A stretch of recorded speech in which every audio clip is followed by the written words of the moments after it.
मुंढव्यातील जमीन गैरव्यवहार प्रकरणी खारगे समितीनं पार्थ पवारांना निर्दोषत्व दिल्याची सूत्रांची माहिती।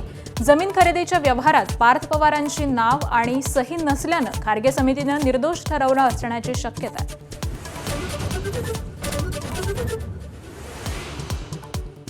चंद्रपूर मनपा गटनोंदणीचा वाद हायकोर्टात। वडट्टीवार गटाची विभागीय आयुक्तांविरोधात याचिका। आयुक्तांनी दाखवलेल्या त्रुटींना नागपूर खंडपीठात आव्हान। मुंबईत ठाकरेंची सेनाही महापौर उपमहापौर पदाच्या निवडणुकीत उतरण्याची शक्यता। आज मातोश्रीवर वरिष्ठ नगरसेवकांची बैठक। तर भाजप शिवसेनेला उपमहापौर पद आणि सुधार समितीचं अध्यक्षपद देण्याची शक्यता आहे।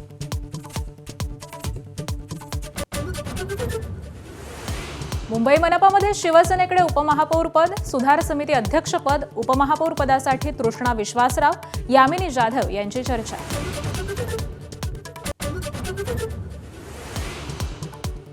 अखेर 32 तासांनंतर एक्सप्रेस वेवरील वाहतूक सुरू। अपघातग्रस्त टँकर हटवण्यात यश।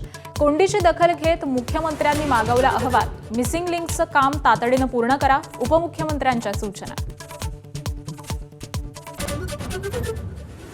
एक्सप्रेस वेवरील अभूतपूर्व कोंडीचा फटका। दूध भाजीपाला पुरवठ्यावर। मुंबईला होणारा दूध पुरवठा 50% घटण्याची शक्यता।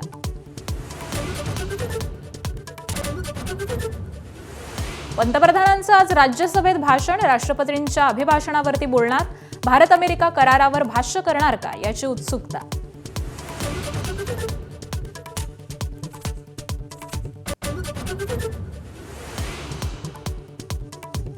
वुमन्स प्रीमियर लीगच्या अंतिम फेरीत आज स्मृती मानधनाची आरसीबी आणि जोमिमा रॉड्रिग्सची दिल्ली कॅपिटल्स आमने सामने। दिल्ली विजेतेपदाची चौथी संधी तरी साधणार का याची उत्कंठा।